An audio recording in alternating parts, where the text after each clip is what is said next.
Bezrat Hashem. Ce soir, je ne sais pas combien on va dire, mais en fur et à mesure, on verra comment ça se... Ouais. Dès qu'on est fatigué, vous me dites, et on arrête. Parce qu'il y a des niveaux, c'est construit. Donc, petit à petit, chaque chose, on va parler de plusieurs sujets très méanianim, Bezrat Hashem. On va étudier quelques gmarot, quelques midrashim, des choses qui sont très manianim, Bezrat Hashem, avec l'aide de Dieu. D'abord, il faut savoir une chose, mes amis, c'est que dans tout le Chumash, le Chumash Dvarim, il est très spécial. Pourquoi il est très spécial? Parce que dans le Chumash Dvarim, on parle d'un sujet qui se répète presque toutes les parachutes dans le Chumash Dvarim, un sujet qui est d'un seul mot, mais en vérité, on ne fait pas très attention à c'est quoi ce mot-là. Et apparemment, on se pose une question, combien c'est important ce sujet-là dans la Torah? C'est quoi ce sujet-là? C'est la simcha.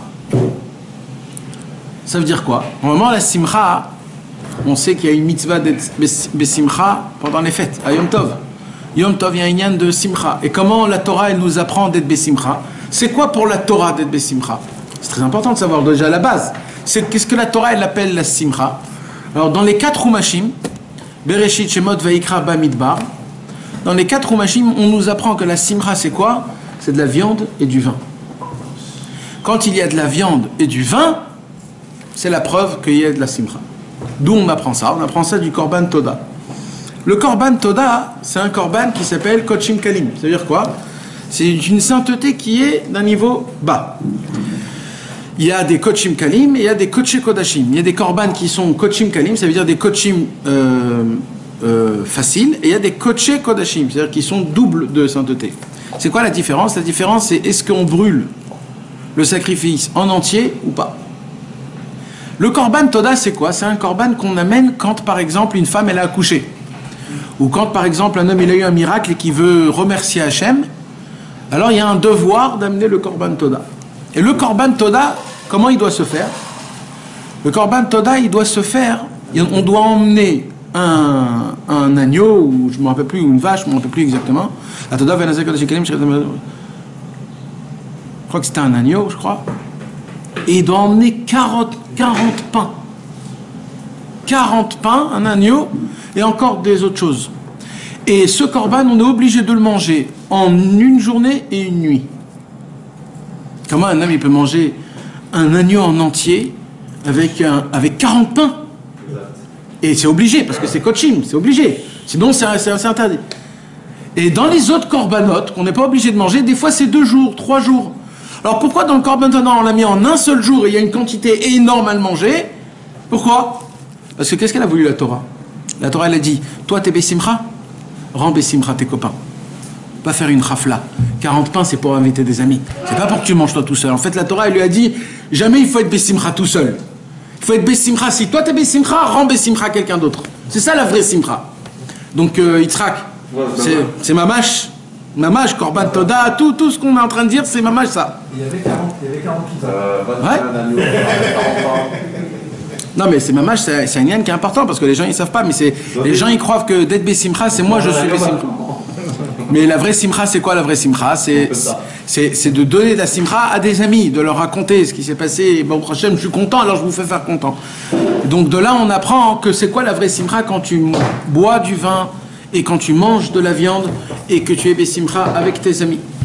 Ça, mes amis, c'est ce qu'il y a écrit dans les 4 Humashim, Bereshit, Shemot, Vaikra et Bamidbar. À chaque fois qu'on parle de la Simcha, on parle de quoi? Comment tu es Bessimcha dans les fêtes? Quand tu achètes un peu de vin, un peu de viande, tu manges en famille, et on est là, on est content, ça c'est une Simcha. Mais, dans le Chumash Dvarim, la Simcha là-bas qui parle, c'est pas du tout ça. C'est quoi la Simcha qu'on parle dans le Chumash Dvarim? On le voit dans notre paracha à nous. Dans notre paracha à nous, mes amis, il y a 93 malédictions. 93 malédictions. Maintenant, Chas V'Shalom, ce n'est pas des malédictions qui font du mal. C'est des malédictions, c'est Chas V'Shalom. Maintenant, mes amis, vous savez qu'est-ce qui a écrit le dernier pasouk après les malédictions? Le dernier pasouk, c'est quoi? Tarat asher lo avata et Hashem Elohecha besimcha. Au betuv levav. C'est quoi la raison pour laquelle un homme, chas v'shalom, il peut souffrir de autant de souffrance? C'est parce qu'il sert à Kadosh Baruch Hu sans simcha. Ça ressemble à qui quelqu'un qui sert à Kadosh Baruch Hu sans simcha? Un serviteur. Il y a un Eved, il y a un Oved. C'est quoi la différence entre un homme qu'il est soumis, c'est un serviteur, il est fatigué de ce qu'on lui demande, etc. C'est que tout ce qu'il fait, il le fait sans simcha. Par contre, un homme qui sent qu'il appartient à la chose, lui, il est besimcha, il fait la simcha. C'est pour cela que dans le Chumash Dvarim, il est hyper spécial. C'est que toute la simcha qui est indiquée dans le Chumash Dvarim, c'est pas une simcha matérielle où tu prends, où tu attrapes, où tu manges quelque chose. La simcha que le Chumash Dvarim t'indique, c'est une simcha qui est bien plus intérieure. C'est une simcha de quoi? Que je fais partie de Dieu.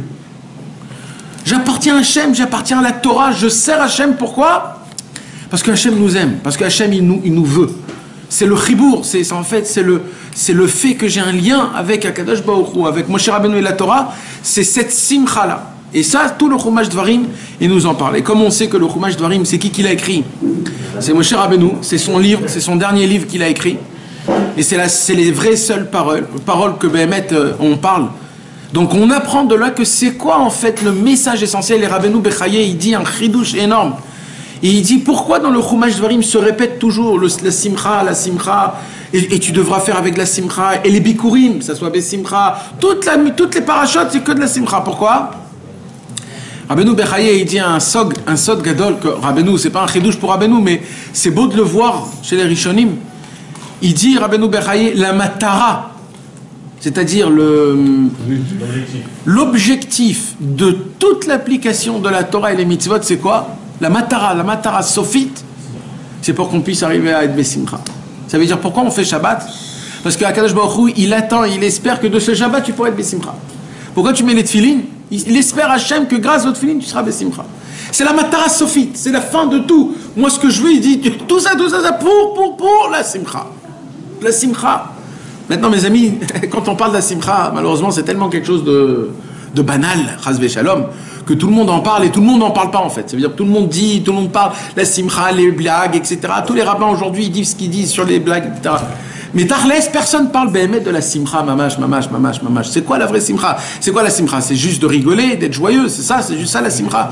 Simcha, c'est quelque chose qui est beaucoup plus profond. Rabbi Nathan, il a dit à Rabbi Yitzhak, son fils, dans l'hymne et Troufa, il a dit c'est pas pour rien que Rabbeinu il s'appelle Rabbi Nachman ben Simcha. Ça veut dire quoi?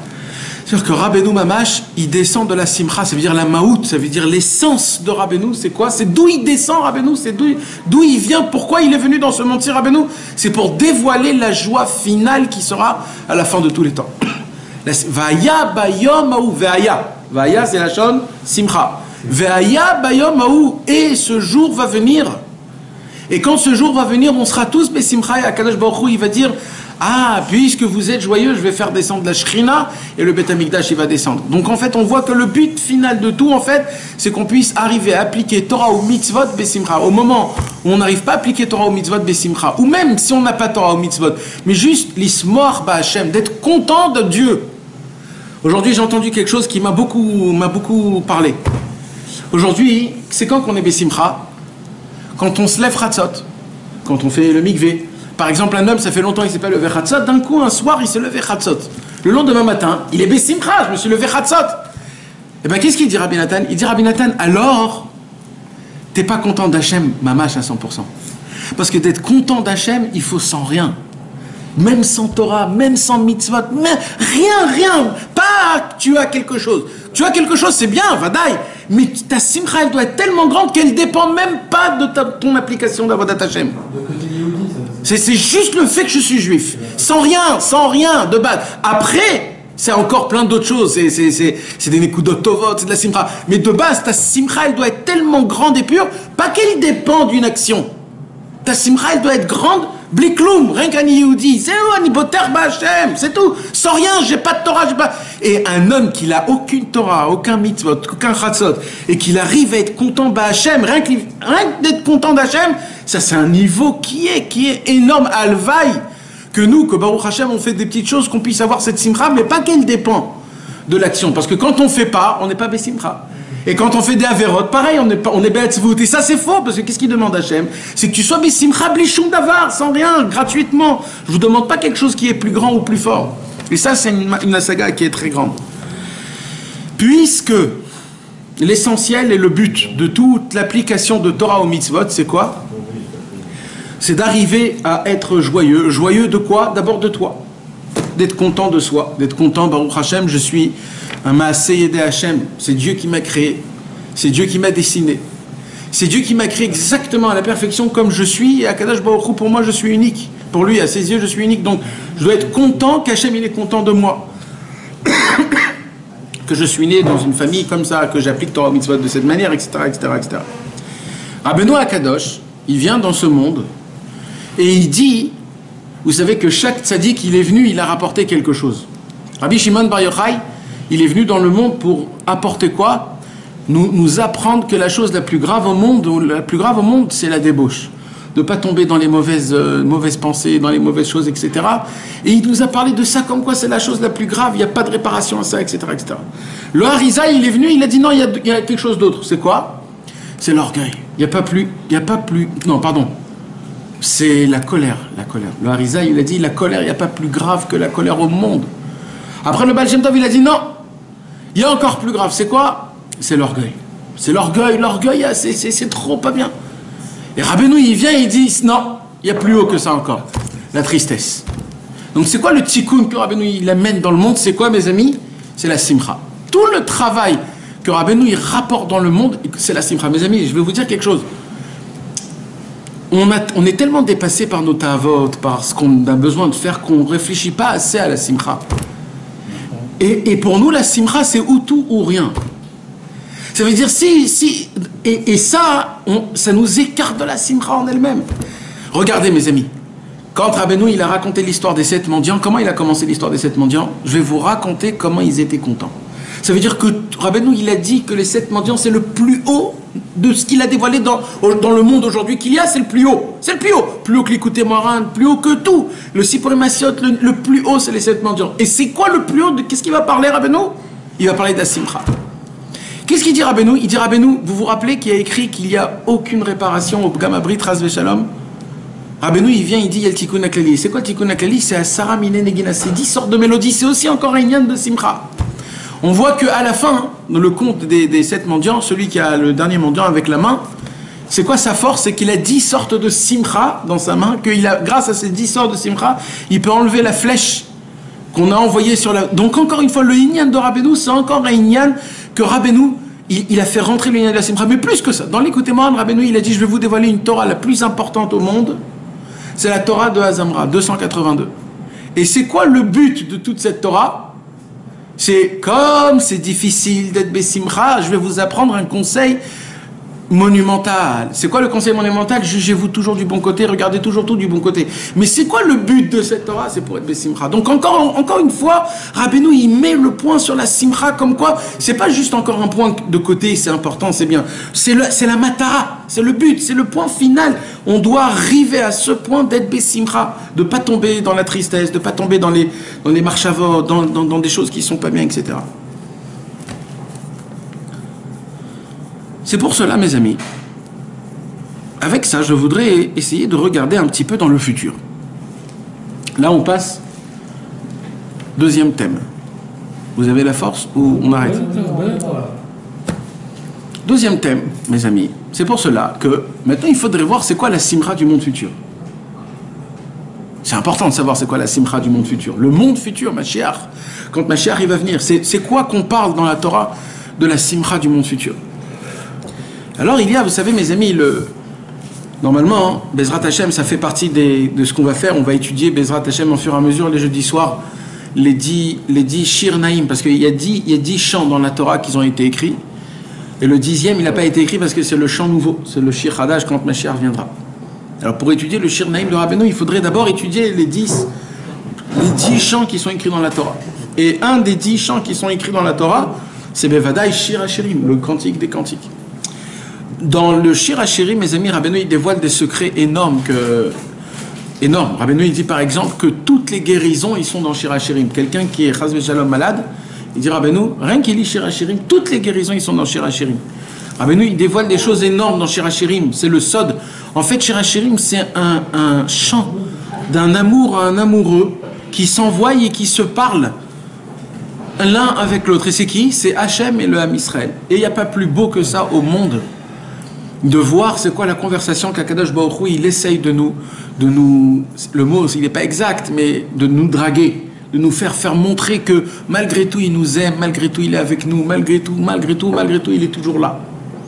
Et dans Shir HaShirim Perek Dalet, il y a un pasouk qu'on lit, que ce pasouk là en fait c'est Akadosh Baruch Hu qui nous fait montrer comment ça va être dans le monde futur. Ça veut dire qu'est-ce qui va se passer dans le monde futur. C'est un pasouk qui est tout petit. Rabbeinu, il dit le Shir HaShirim il dit comme ça. Iti mi Levanon kala, iti mi Levanon, tavoi tashuri mi rosh amana, mi rosh snir vechormon, mi me'onot arayot, mi ararei nemerim, libavtini achoti kala, libavtini be'echad me'enaich, be'echad anak mitzavronaich. Alors, iti mi Levanon kala, iti mi Levanon. Qu'est-ce qu'il dit Akadosh Baruch Hu? Il dit quand le peuple juif, ils vont venir à la fin de tous les temps, où tous les tribus ils vont se regrouper du monde en entier pour venir en Eretz Israël, et que chacun ils vont passer par où pour entrer en Israël? Par Levanon. Levanon c'est en bas de Eretz Israël, en face d'à côté d'Eretz Israël. C'est par là-bas où normalement tout le monde ils vont revenir à la fin de tous les temps. Quand tous les juifs du monde en entier vont se regrouper, ils vont passer par où? Par Levanon. Mais comment d'un coup ils vont tous se regrouper? Alors il dit, Hachem Yitbarach, il dit parce que moi-même, il dit Ribono Shel Olam, moi-même où je suis pas en Eretz Israël. Je suis où? Il dit moi aussi je suis à Levanon. Il dit Hachem, vous savez moi où je suis tout ce temps vous croyez que je me balade? Il dit non. En fait il dit moi je suis à la porte du Liban, de Levanon, et j'attends que tout le peuple juif se regroupe et je bouge pas. C'est pour cela il dit à Kadosh Baruch Hu, quand tous les Bnei Israël ils vont venir, ils vont pas venir comme tu sais quand des fois tu viens dans un endroit, même si c'est chez toi après des années, t'as honte, tu sais pas. Akadosh Baruch Hu il dit non, quand on va rentrer, je vais rentrer avec vous, ça sera pareil comme moi, ça veut dire les mêmes sensations que vous allez avoir, moi aussi je vais les avoir. Iti mi Levanon kala, ça veut dire avec moi vous allez rentrer de Levanon, ça veut dire on dira moi aussi j'étais avec vous dans la galoute. C'est pas je vous ai laissé dans la galoute, moi aussi je suis avec vous. Tavoi tashuri mirosh amana. Et vous allez voir, et les habitants d'Eretz Israël, ils vont voir de loin tout l'éveillement qu'il y a dans le monde, dans le nord surtout, comment le monde se réveille pour venir en Eretz Israël. Mirosh, Snir, Vechermon, on va vous voir revenir des endroits où il y a des lions, où il y a des tigres, où il y a des ours, mais tellement je vais vous aimer par mes cœurs que vous allez tout oublier. Tellement on va être rempli. Libavtini achotikala, libavtini be'achad me'enaich, be'achad anak mitzavronaich. Ça veut dire qu'il y aura tellement une grandeur de cœur là-bas qu'on va oublier Bichlal de la galoute. Au moment où on va arriver en Eretz Israël, ça sera fini le lien de la galoute. On a compris plus ou moins Shir HaShirim? Ça c'est le mot à mot Pashtout, sans rentrer dans... Maintenant quand on veut expliquer du mot à mot, quand on veut un petit peu rentrer un peu plus, qu'est-ce que ça veut dire tout ça? Déjà pourquoi Levanon c'est la porte de... C'est de là-bas qu'on va venir. Peut-être c'est pas de Levanon. Deuxième question. Cette deuxième question c'est Rashi qui pose. C'est quoi ces endroits qui nous parlent Shlomo? Il y a ici Rosh Hashanah, il y a ici Snir et Hermon, Arayot et Nemerim. C'est quoi ces endroits qu'il dit que de là-bas on va venir? C'est quoi ces endroits? Alors mes amis, il y a 3 explications sur qu'est-ce que ça veut dire Tavoi, Tashuri, Mirosh Hashanah. Alors normalement le Pshat Pashut c'est quoi? C'est Tavoi, vous allez venir, Tashuri, on va vous voir, Mirosh Hashanah d'un endroit très élevé. Rosh Hashanah, ça veut dire de loin on va vous voir, qu'est-ce qui se passe? Mais Rashi rapporte un autre pirouge, il dit Tavoi Tashuri, Tashuri c'est un du mot, pas juste voir, mais ça voudrait dire aussi Tashir, Milachon Shir, ça veut dire que vous allez chanter, c'est-à-dire quand vous allez venir vous allez chanter. Et il y en a un autre Pirouche qui explique, non, Tachouri, c'est vient du mot Tchoura. Tchoura, c'est un cadeau. En fait, on va recevoir des cadeaux de ce Rosh Hashanah. Alors, c'est quoi ce Rosh Hashanah? C'est quoi cet endroit? Alors, là, il y a des midrashim, plein de midrashim, qui essayent d'expliquer c'est quoi le Rosh Hashanah. Rashi, qu'est-ce qu'il dit, Rashi? Je vais vous lire Rashi dedans et vous allez voir qu'est-ce qu'il dit, Rashi. C'est quelque chose de fou. Rashi, il dit comme ça.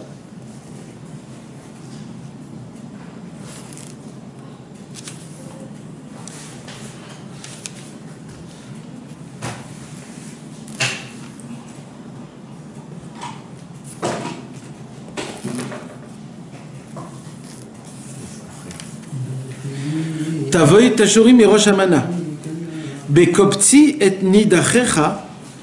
Quand les hommes perdus, ça veut dire les juifs qui ont été éparpillés dans le monde, quand ils vont revenir, ils vont tous se réunir. Tistakli vitit boneni. Ceux qui habitent en Eretz Israël, on leur demande de regarder bien. Ma sachar peulater. Regarde combien de sachar il y a dans ça. Arhu, c'est quoi le Rosh Hashanah? C'est une montagne. Bigvul Tzafon. C'est une montagne qui est à la fin du nord. Quand tu regardes en Eretz Israël, c'est une montagne qui est à la fin du nord. Ushmo Amana.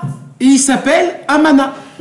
Donc dans le nord d'Eretz Israël, il y a une montagne qui s'appelle Ouman. Parce que c'est ce qu'il y a écrit, Amana. Et c'est de là-bas qu'il va commencer le kibbutz, le premier kibbutz du Eretz Israël. Comme ça Rashi dit. Donc Rosh Amana, Rashi nous dit mamash, il y a une montagne. Maintenant, comment on appelait la montagne de Rabbeinu? Toujours on disait, il y avait un chidouche qu'on disait les Chassidei de Breslev que Har Shel Zav ou Mivtzar Shel Margaliot, la montagne d'or et le palais de pierres précieuses, c'était le Tzion de Rabbeinu HaKadosh, parce qu'il est sur une montagne et lui-même c'est le... Donc là il dit il y a une montagne à la fin du Gvul Tzafon, c'est-à-dire dans le nord de l'Eretz Israël, où cette montagne-là elle s'appelle Amana, elle s'appelle Umana. C'est ça, Tavoy Tashurim, venez chanter ou à Ouman Rosh Hashanah, Rosh Amana, Ouman Rosh Hashanah.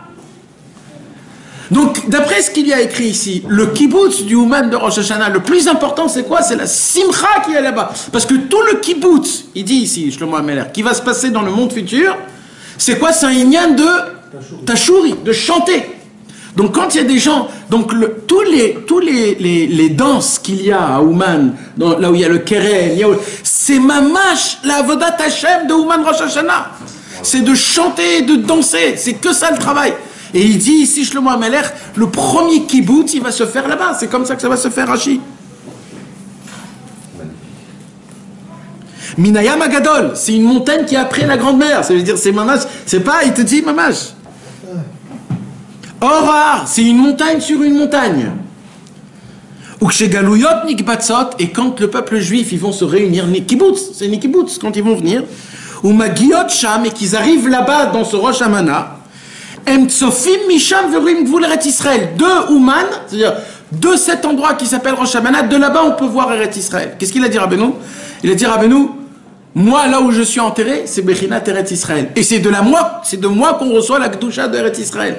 C'est de là-bas où on fait Teshuvah pour recevoir le lien d'Eretz Israël. Ça veut dire que, qu'est-ce qu'il dit Rabbeinu? Il dit qu'en fait, et Shlomo HaMelech, il nous apprend que le premier kibbutz avant le Mashiach, c'est-à-dire la première chose qui va se faire avant le Mashiach, il y aura un kibbutz dans un endroit qui sera dans le nord de Eretz Israël, qui va s'appeler Amana, et les gens ils vont danser là-bas, et ça sera le kibbutz, et de là-bas va commencer le Inyan de Mashiach. Maintenant on a dit que Tashuri veut dire trois choses. Tashuri veut dire voir, Tashuri veut dire chanter, et Tashuri veut dire cadeau. Ces trois pshats, on les a dans le Inyan de Rabbeinu. Tashuri, c'est de chanter. Tout le Inyan de Rabbeinu, combien Rabbeinu il nous a dit, le Inyan de la Simcha et le Inyan de chanter, c'est mamash. Combien c'est important de dire Nachman, Meuman Davka, pas Mi Breslev, parce que Meuman c'est Rosh Hashanah, Tavoy, Tashuri, et Amana c'est Rosh Hashanah, c'est Rosh Hashanah Ouman, c'est Rachetevot, Rosh Hashanah Ouman. Maintenant, deuxième explication, c'est quoi? Tashuri, c'est de regarder. Qu'est-ce que Rabbeinu il a dit? Rabbeinu il a dit, il faut que vous venez dans mon tzioun à moi, et il faut que vous regardez le tzioun, et tous les Anshe Shlomenu qui viennent, parce qu'il faut voir le tzaddik. Et on a dit que Tashuri, c'est quoi aussi un troisième pshat? C'est des cadeaux. Et qu'est-ce que Rabbeinu il a dit? Quand vous venez chez moi, je vous redonne tous vos pertes Et Rabbeinu, comment il appelle ces pertes-là? Des cadeaux. C'est les cadeaux, c'est les fameux cadeaux de Rosh Chodesh Nissan, c'est les fameux cadeaux que Rabbeinu il dit que quand il y a un roi, il sort, il donne des cadeaux à son peuple. C'est ce que Rabbeinu il a dit, je donne des cadeaux à vous. Donc en fait, on voit que les trois pshats de c'est quoi Tavoy, Tashuri, Mirosh, Amana, les trois même, ils parlent du Inyan de Ouman Rosh Hashanah. Mais c'est quoi qu'on apprend le plus beau de tout ça? C'est quoi le plus beau? C'est que tout le Inyan de Ouman Rosh Hashanah et tout le Inyan du Kibbutz, c'est quoi le plus important du Kibbutz? C'est le Inyan de la Simcha. Pourquoi? Parce que il va se passer quelque chose avec cette Simcha. Mais Rabbeinu, il vient et qu'est-ce qu'il nous dit? Rabbeinu, il a dit, si vous êtes venu à Ouman à Rosh Hashanah, vous pouvez être content toute l'année. Pourquoi il a dit Dafka Besimcha? Pourquoi il n'a pas dit vous serez des kadosh, ou alors vous ferez pas de faute? Parce que il y a des haftarot où vous ferez pas de faute toute l'année. Le Harizal, il dit plein de choses.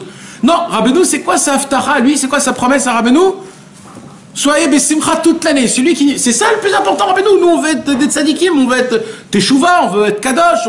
Non, moi, je suis maftiach, ma haftara, moi, ma promesse à moi, c'est quoi? C'est si vous venez au Mana Rosh Hashanah, il y aura une très grande simcha si vous êtes Bessimcha là-bas. Pourquoi? Parce que ce que vous comprenez pas, c'est que c'est quoi qui fait en sorte de sortir mi avdout le cherut, c'est-à-dire de l'esclavage à la gloire, à la geoula, à la délivrance, c'est quoi? C'est la simcha. Ki besimcha tetseu. Comment on peut sortir de l'endroit des metzarim, c'est-à-dire de toutes les trois thèses qu'on a en nous? C'est grâce à la simcha. Rabbeinu, il dit comme ça. Si vous soyez besimcha, même le Yetzer Hara, il aura peur de vous faire tomber. Rabbeinu, il a dit, Rabbi Israël Cordonner, il a dit, Akadosh Baruchu Ohev Baal Avera Samer.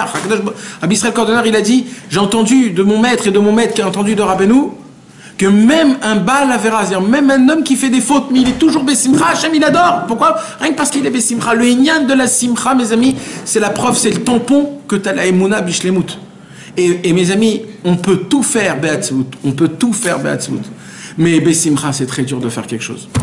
De prier Bessimcha, c'est très dur. De prier normal, c'est très facile. De se lever Chatzot, stam comme ça, c'est difficile. Mais de le faire avec une Simcha, c'est très difficile. Vous allez voir que c'est quoi le plus dur, Behemet à appliquer? C'est Mamaj d'être Bessimcha, Behemet, Bessimcha. Et tout ce que Rabbeinu il vient nous rapporter, c'est qu'est-ce qu'il fait en fait, Rabbeinu, si vous regardez en gros? Il nous calme. Il nous calme quand on est affolé, il nous calme quand on est des pécheurs, il nous calme quand on est triste, il nous calme quand on est en déprime. Pourquoi? Parce qu'il dit, je veux qu'une seule chose, je veux que vous soyez Besimcha mitzvah gdola liot Besimcha tamid. Pas parce que c'est une mitzvah gdola, pas parce que c'est encore un point, c'est le but.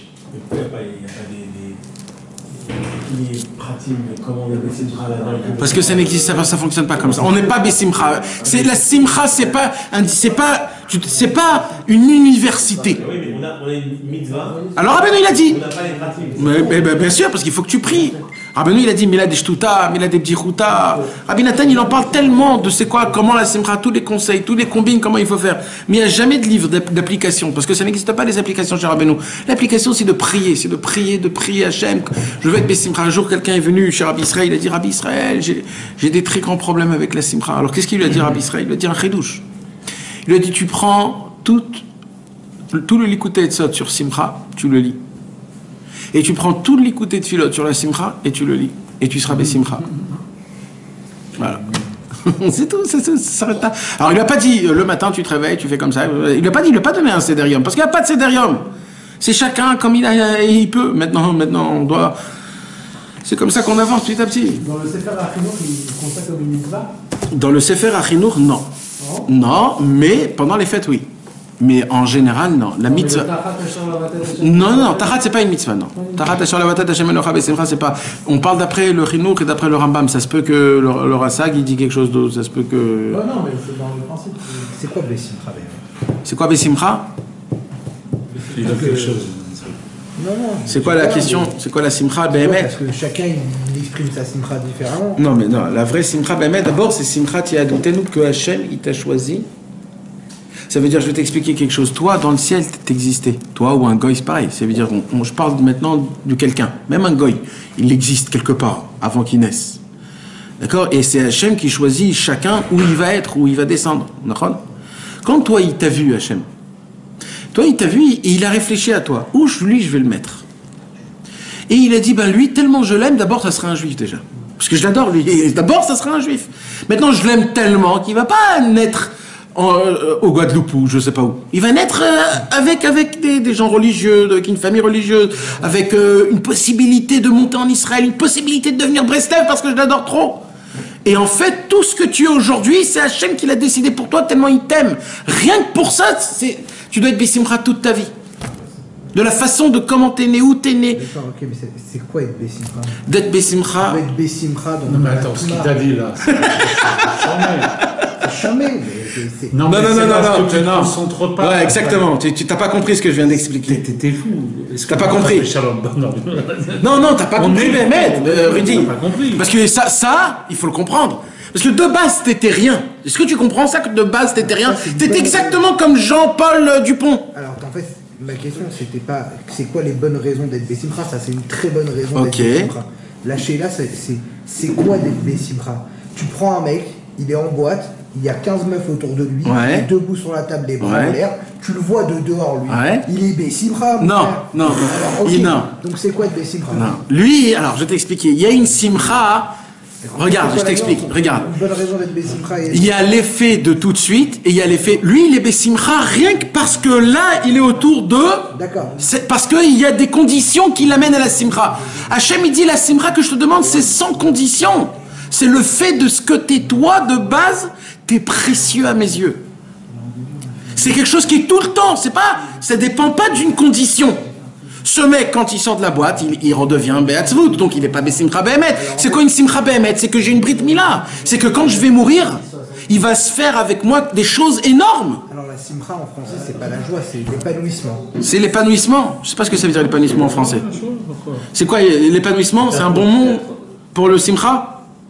C'est mieux quoi, la joie ou l'épanouissement? L'épanouissement, c'est un résultat, non? Oui, mais là on parle d'un résultat puisqu'il n'est pas talou d'un événement. Il est tout le temps comme ça, le gars. Il est tout le temps. Il est serein. C'est yatif, quoi. Épanoui, ça veut dire. Alors non, maintenant il y a des niveaux. Ça veut dire quoi? Par exemple, maintenant tu appliques. Maintenant, qu'est-ce qui se passe? De base, t'es Bessimcha, Atsuma. Maintenant, dès le matin, tu te laves les mains. Maintenant, tu dis pourquoi je me lave les mains?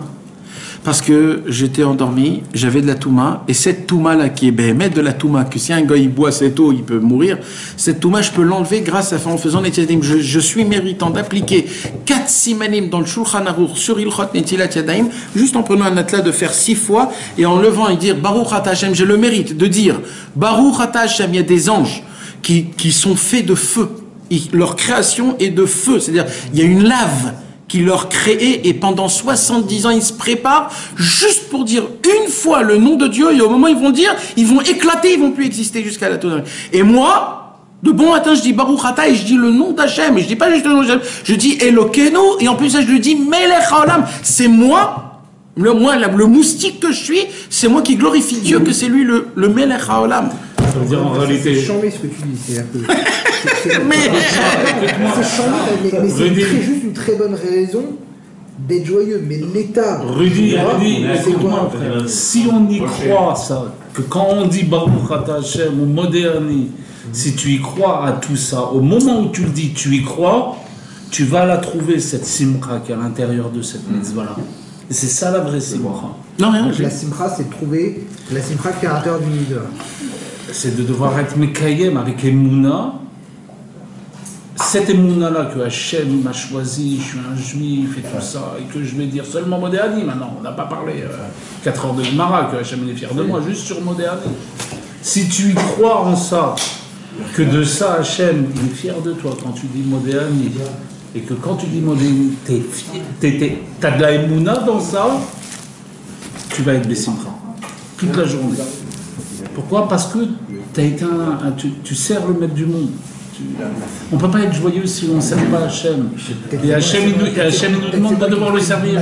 Ouais, je crois. Mais la question, c'est pas comment devenir Bessimcha, c'est pas quelles sont les raisons d'être Bessimcha. Alors, ça, ok, ça veut dire que j'ai Annie Kabel, et ça veut dire je suis d'accord et je peux vous donner moi aussi 10 milliards de raisons d'être Bessimcha. Que moi je vis, t'as compris? Mais comment ça s'exprime? C'est quoi? Ça veut dire.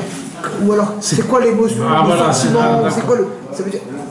Ma Simcha, ça veut dire c'est quoi Simcha? Alors, est-ce que tu dois arriver Keilou, grâce à ça, tu vas être, mon frère, t'as toujours une banane jusqu'aux oreilles, et t'es toujours enflammé, ou alors, est-ce que par exemple, au contraire, c'est Simcha, ça veut dire que t'es tout le temps yatif, ça veut dire l'homme chané, qu'est-ce qui t'arrive, et l'homme chané m'envers Alecha, chez Batov ou Ba Parchotov.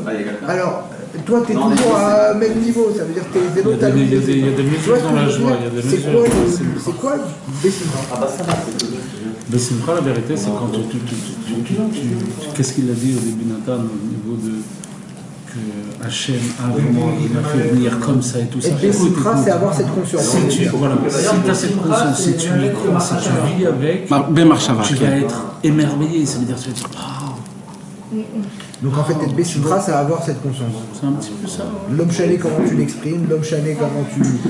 C'est pas que t'es toujours avec en sourire. Ouais, c'est ça. T'es pas toujours en sourire, t'es pas toujours. C'est comme le fils d'un roi, il est Bessimcha plus qu'un autre. Sans l'être. Mais il est Bessimcha parce que c'est lui le roi. Tu comprends de quoi... Tu sais d'où elle doit sortir ta simcha, c'est où qu'on la voit vraiment la simcha? Quand par exemple t'es à côté des goïms. Là tu dois vraiment sauter et danser.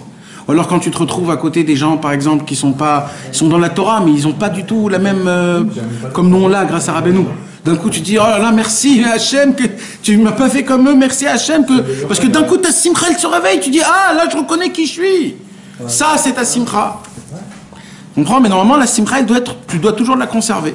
Ou quand tu as passé un Nisayon, qu'au moment du Nisayon, tu as été un petit peu triste et tu t'es renforcé dans le service divin et que tu as cru que la Kadosh Baruch Hu ne se trompe pas avec toi, quand une semaine après tu vas sortir de cette histoire-là, tu vas dire magnifique, comment mettre du magnifique, mais dans le même moment, c'était très difficile d'être joyeux.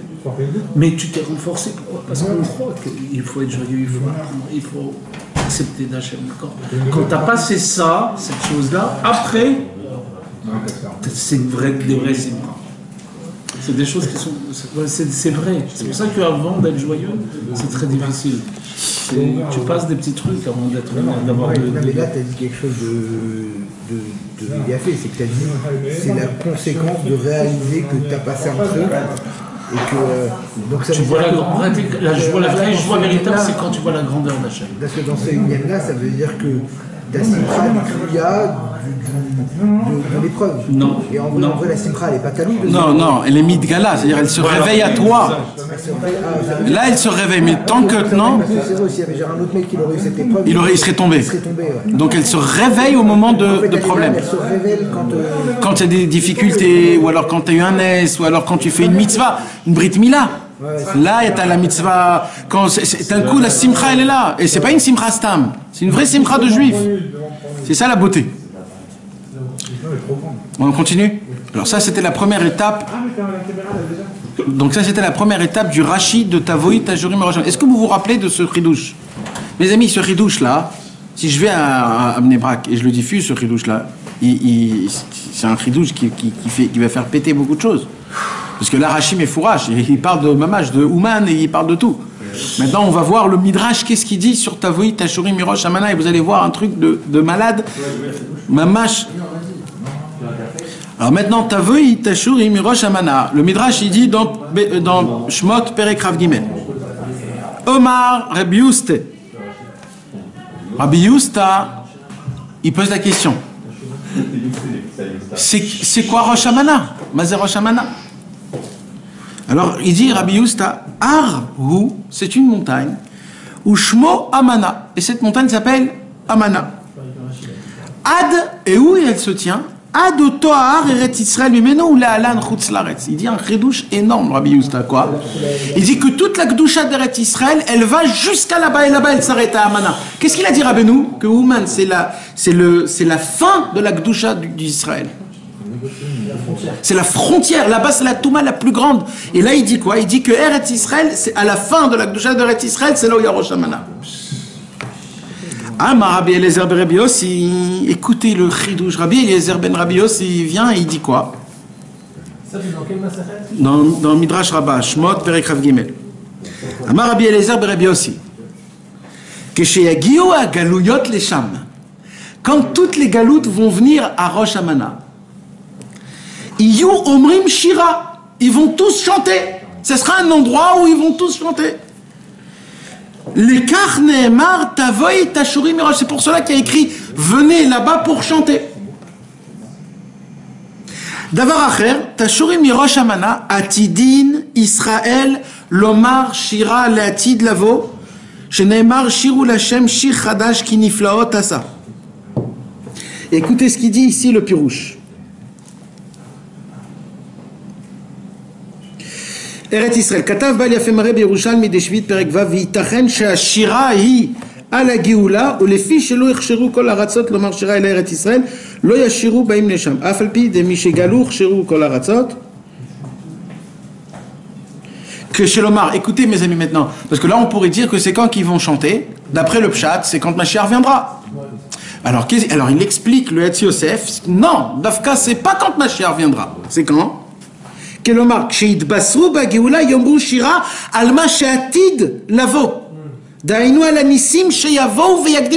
dire en fait la simcha qu'il va avoir à Rosh Hashanah, ça sera une simcha du futur, des nissim qu'on va recevoir. Ça veut dire Rabbeinu Akadosh il est venu, il nous a dévoilé la Bessora du Mashiach, et nous on chante et on danse comme si qu'on est déjà délivré. Et il dit que c'est quoi l'impact le plus grand que ça fait du plaisir à Hachem, c'est qu'on a une émouna. Pourquoi ça s'appelle Rosh Hashanah? Parce qu'on a une émouna tellement grande que Mashiach va venir, que déjà on chante comme si qu'il est déjà venu. Et c'est ce qui se passe à Rosh Hashanah, il dit le Midrash. À Rosh Hashanah, il se passe quoi? Il y a que des chants, parce qu'il y a une émouna qui est tellement grande qu'on chante au futur. Donc on voit là, mes amis, on voit qu'il y a un chidouche qui est énorme d'après ce Inyan de Tavoy, Tashuri, Mirosh Hashanah. On revoit encore d'après Shirachirim, d'après Rashi, d'après le Midrash, que l'essentiel et la base de une des choses les plus importantes de tout ce qui se passe, surtout dans le kibbutz le plus grand de Ouman Rosh Hashanah. C'est pour ça que Rabbi Nachman il a dit tout homme qui vient à Ouman à Rosh Hashanah, il rapproche la venue du Mashiach. Pourquoi? Parce que c'est Mamash ce qui a écrit ici dans le Midrash. Qu'est-ce qui a écrit dans le Midrash? Qu'avant que le Mashiach viendra, on devra aller à Rosh Hashanah, chanter et danser pour le futur. Et c'est Mamash ce qui se passe ici. C'est comme lui-même t'avait expliqué aussi une fois que quand tu vas chez Rabbeinu et que tu pries Hachem, et ben faut se réjouir comme si que c'était déjà. Exactement, c'est la émouna parfaite. J'ai aucune comment on appelle ça? Aucune safek, aucun doute que le tzaddik il va quoi? Que tu l'as déjà reçu. Tu pries sur quelque chose. Que quand tu vas à Oman et que tu vas sur le Tsioud et que tu pries sur quelque chose et que tu te réjouis comme si tu l'avais déjà reçu. Ah, ok. Et en tout cas, ta foi, une foi entière, que tu vas recevoir. Que c'est mes ça va s'accomplir. Et là, il continue et il dit pour pas qu'on a de safek. Qu'est-ce qu'il dit pour pas qu'on a de safek? Ve'ala vakatu vomer ve'tzadik be'emunato ichye ave tashuri mirosh Hashanah. C'est quoi tashuri mirosh Hashanah? C'est le tzadik qui te maintient par la emuna. C'est pour ça Rosh Hashanah. Et Rabbi Nathan il dit c'est quoi? Tavoy tashuri mirosh Hashanah. Tashuri c'est la shon Tishri. Tishri c'est Rosh Hashanah. Donc Tavo betishri à Rosh Hashanah, là où il y a le roche de la emuna. C'est là où le tzaddik, il te donne tzaddik bemunato ichye. Donc là, il y a toutes les conditions. Comment c'est important le lien d'Ouman Rosh Hashanah d'après Chachamenu Zichronam Livracha. C'est pas une invention, c'est mamash écrit. Toutes les inyanim, ils sont écrits dans le Midrash. C'est déjà 2000 ans avant. 2000 ans avant. Oui, c'est pour ça que dans le Chaim Moran, il dit les plats. Ichlum Adanim, Ushtumam Takim, Kirevat Hashem Imaouzchem. Eh ben, Nachon, Nehemia, c'est Nehemia, Nachon. Tu l'as rapporté là-bas. Nachon. On avait fait un cours sur ça, sur Nehemia. On a compris, mes amis? On continue ou... Évidemment. Je sais pas, c'est Yitzhak qu'on t'a... Ouais, moi je suis là, hein, c'est ça. Non, peut-être... C'est comme chez toi. Parce que là, il nous reste une question. Oui, Moshe. Parce que là, il nous reste une question. C'était quoi la question? C'est quoi? Parce qu'à la fin, là, il parle des lions, il parle des tigres, il parle des... Tavoy tashuri mirosh Hashanah, mirosh snir, vechermon, mimonot arayot, merim. Vous allez venir de Rosh Hashanah, vous allez venir des lions et des tigres et des... C'est quoi tout ça? Moi, ça me fait penser au Kissa Akavod. Kissa Akavod? Arayot, la mer. Arayot, la mer. Ouais, ça se pourrait aussi. Mais. On va voir. Mais Mais c'est dedans pas mon chat. Ouais. Bah alors, celle qui sait de ma mère, c'est ça. Oui, c'est qui sait de ouais. Ah, Cavo, d'accord, c'est de la chaîne. Oui. Mais c'est pas bête. C'est le même. Bon, bah, Il y avait aussi des animaux sur les sacs marches de son kissé. Je suis en train de dire que sur les kissés à cavotte, il y avait pareil aussi des animaux. non, pas les mêmes. C'est aussi le qui c'est pour le mascotte. des enfants vont échanger. C'est aussi le qui c'est de Rabbeinu. On avait proposé, donc c'est la bonne demande. Il y a les lions devant. Ouais, il y a deux. L'autre chien, c'est les chats. Ouais. Elle est là, À la chaîne. titre indicatif, les déménageurs, ils ont. Ah. Les déménageurs à la chaise, c'est bien passé. Ah, bah, c'est la seule chose qui est passée. Ils nous ont resquinté, ils ont tué les Alors, juste avant, vous me permettez, je vais aux toilettes 2 secondes. D'accord.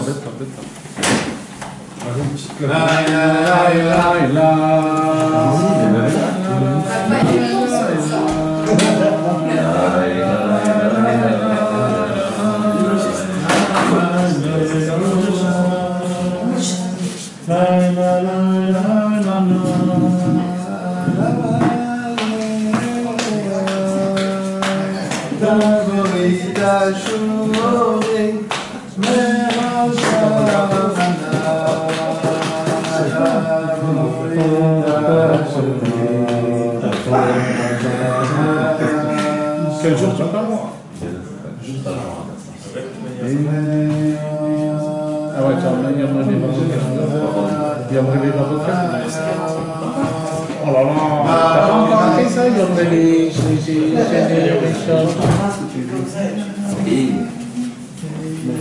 t'as des billes au même moment. Ah oui, mais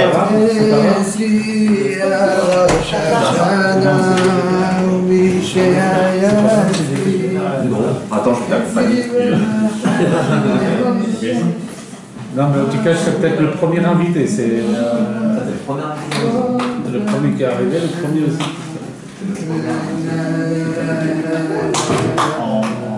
Ah, tranquille. Fort. En forme. Il n'y a que les trucs manufacturés. Attention à ta zone. Il Il y avait quoi sur le lycée? Il y avait le magasin. C'est la coquille la plus fidèle qui existe. Elle vient de Nouman, mon frère Ilan. Elle vient de Pimout, elle vient de Nouman. Shavuot, mal Shavuot. C'est assis dans cette chaise, Rabbi Nachman, le Baal Shem Tov, tous les Sadikim, Rabbi Nathan, Rabbi Satan, au dessert. Ils sont touchés à Rabbi Noach, Oui, il va travailler. Padre, j'ai tous les jours au téléphone en ce moment. Il est où? Il est du Sud, là. Marseille, la Grande Motte, le côte ouest, la côte est, mon frère, avec le frère de ma mère. Les deux lieux. Non, là, c'est grave. Et moi, Retourne là-bas et tu sens tout c'est là, ça chose un truc. Non,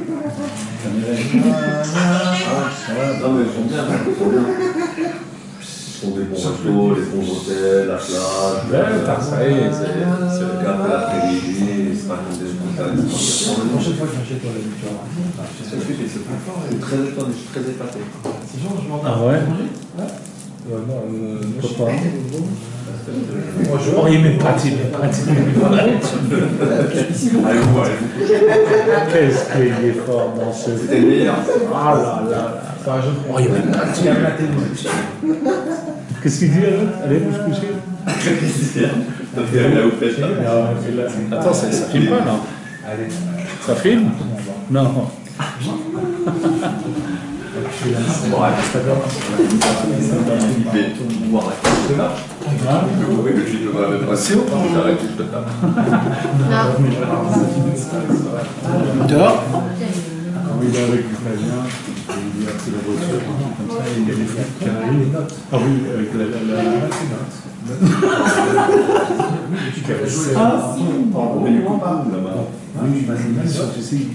Mais c'est au-dessus de la fenêtre, ça. Ouais, voilà. Et ils viennent et ils balancent, tu sais, dans la voiture. Non, oui, c'est un flamme. Et Il balance des gars. Il balance des gars. L'autre, il balance la voiture. Il commence à se mettre à parler ensemble. Bien sûr. Quelle scène. Il y a un monsieur le racontait. C'est Octave. Des Shalom, il avait appris la nouvelle de la maladie. Quelqu'un qui a raconté comme ça. Les amis, on avance. On est là. Allez. Allez. Quoi Tov, Bezrat Hashem. Alors, on avance, Bezrat Hashem, excusez-nous.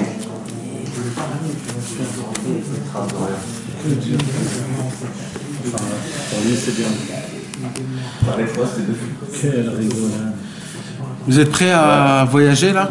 Allez, les deux. Il va rater, on n'est pas une devoir pour lui.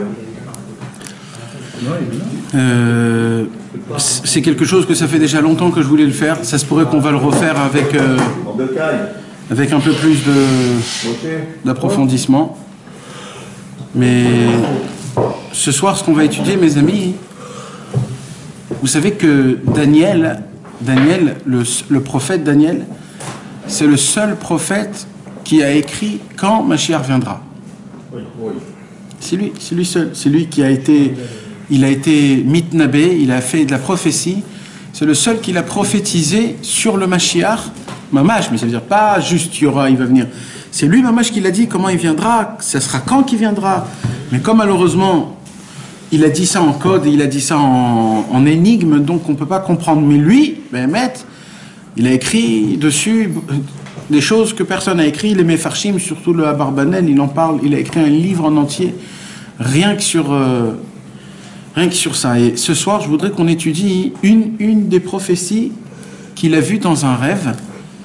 On va lire la prophétie et on va l'expliquer, cette prophétie, d'après tout ce qu'on vient d'étudier, le Inyan de la Simcha, le Inyan du Rosh Amana.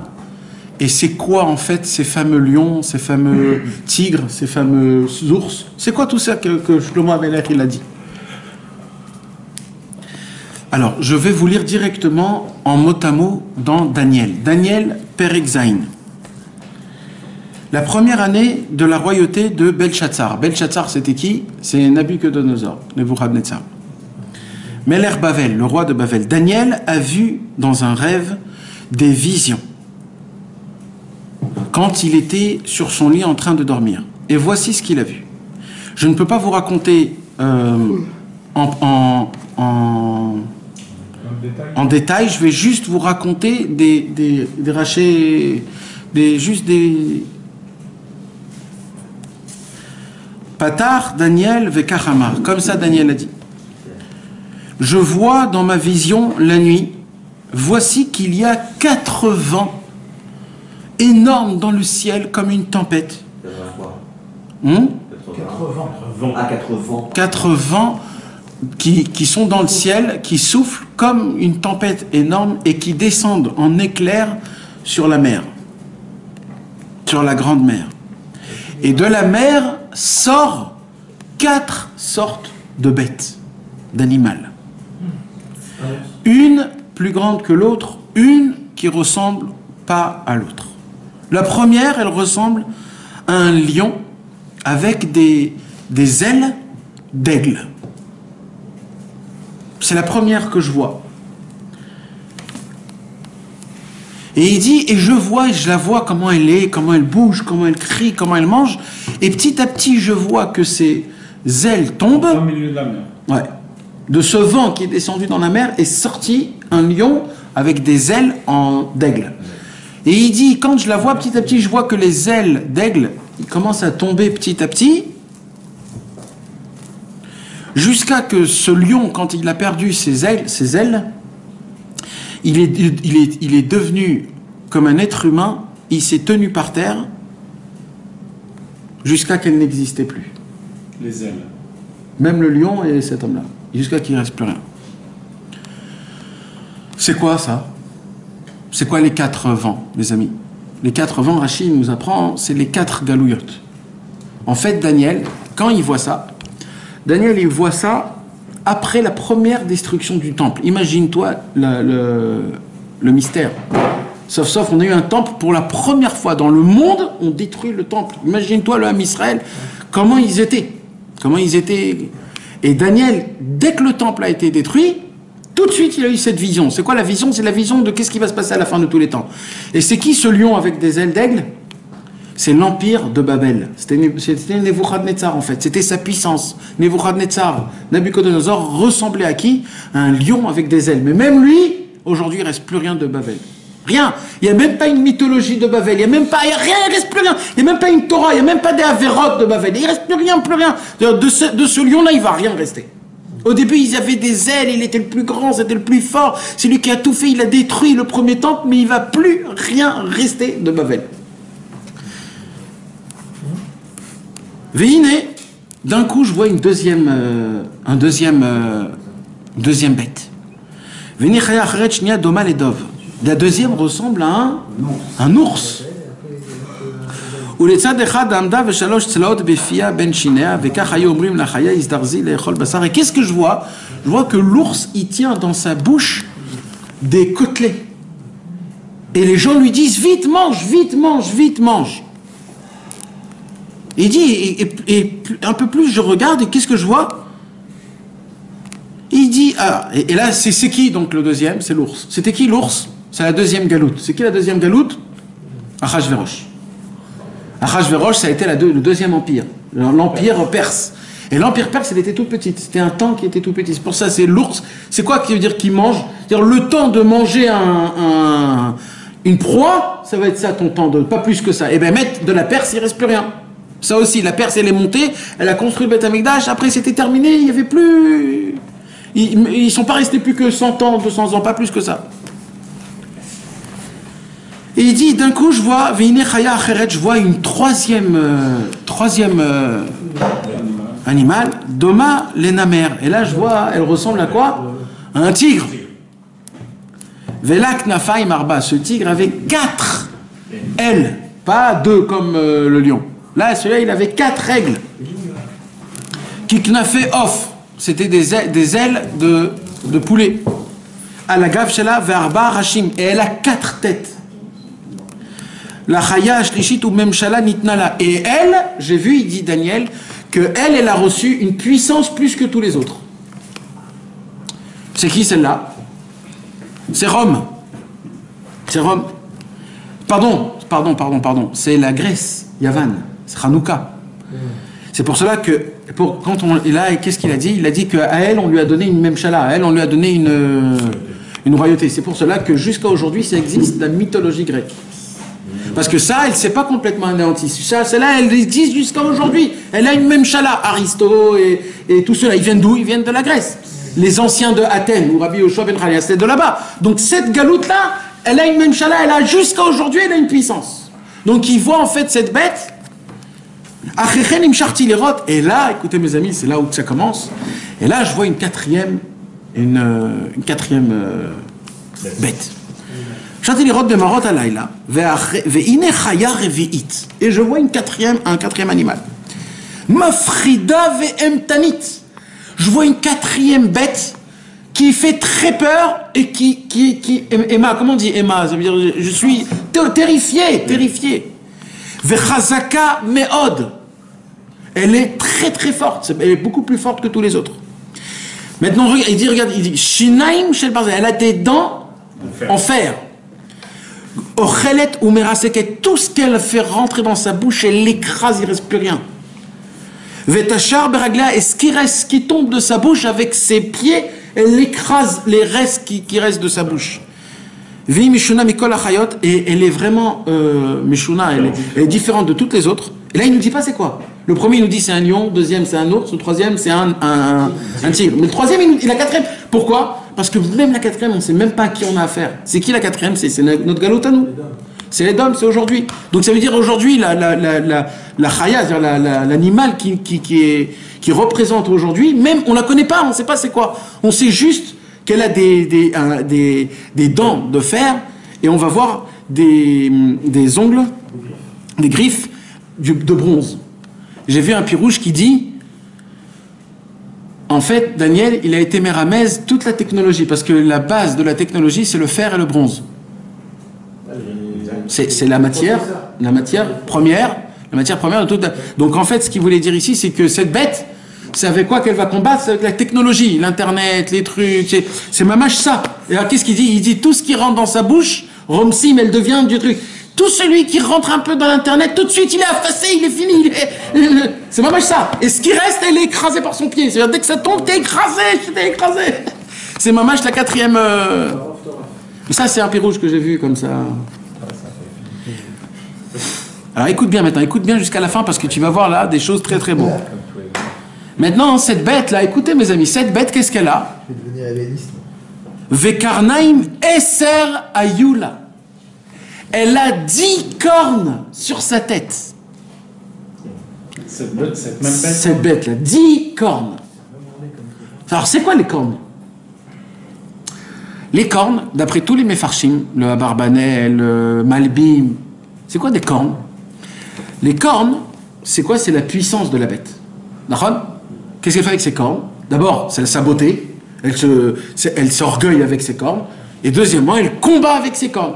Donc la puissance de toute une bête, c'est où? C'est là où il y a les cornes. Quand il dit ici qu'elle a 10 cornes, ça veut dire quoi? Ça veut dire qu'elle a 10 puissances à combattre. Elle a 10 forces. Elle n'a pas que juste une seule. Elle combat avec 10 cornes. Et il dit Rabbeinu, et où ils sont les cornes? Toujours dans la tête. Et là, il nous apprend un chidouche énorme. Il dit Rabbi Nathan, un chidouche énorme. L'essentiel, c'est d'après la Torah Chet Relekbet, l'essentiel du combat du Yetzer Hara de la dernière galoute, c'est quoi? C'est dans ta tête. Ça veut dire quoi? C'est quoi en fait? C'est quoi cette bête? Qu'est-ce qu'elle fait? Si elle a 10 cornes dans sa tête, c'est que l'essentiel de son combat, il est où? Dans la tête. Ça veut dire que quoi? Il dit Rabbeinu, il y a beaucoup de gens, des tzadikim, qui veulent vous réparer les midot, le bitachon, la emuna, la crainte, l'amour. Il dit Rabbeinu, c'est bien tout ça. Mais ça, c'est pas un travail approfondi. Ça, c'est de la pommade que tu mets en extérieur. Mais en fait, c'est quoi qu'il faut faire? Il faut réparer le cœur. Il faut réparer le cerveau, ce qui est dedans. Pas les choses qui sont extérieures. Il dit Rabbeinu, donc, le Yetzer Hara, il a compris. La dernière galoute, elle a compris quoi? Que l'essentiel combat qu'elle doit combattre, c'est sur où? C'est sur la tête de la personne. Et vous allez voir, mes amis, toujours quand Rabbeinu il parle de la simcha, Rabbeinu il dit une seule chose. Il dit quand t'es besimcha, le Yetzer Hara ne peut pas t'avoir. Et la simcha, c'est où? C'est dans ta tête. Pourquoi? Parce que le premier ménia, c'est-à-dire la première empêchement, la première empêchement d'être besimcha, c'est dans ta tête. T'es tracassé, tu sais pas ce qui va se passer. Il t'embrouille la tête, il te fait rentrer en fait des cornes.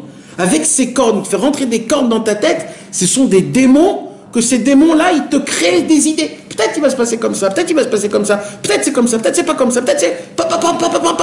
Et Rabbeinu, il vient, il dit, moi, le tikkun que je vais faire, moi, je vais réparer d'abord la tête. C'est pour ça que Rabbeinu, il dit, Shlosha meritzot prosot bifnei hatava. Rabbeinu, il dit que l'essentiel de mon travail, c'est je le fais où? Je le fais au tout début, dans ta tête. Et c'est quoi que je demande? C'est d'être besimcha. Tiens, mais chouchar, sois libre dans ta tête, tu dois être libre.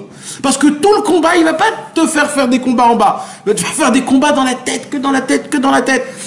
Et il dit, Rabbeinu, c'est pas qu'il a des cornes dans le dos, dans les mains.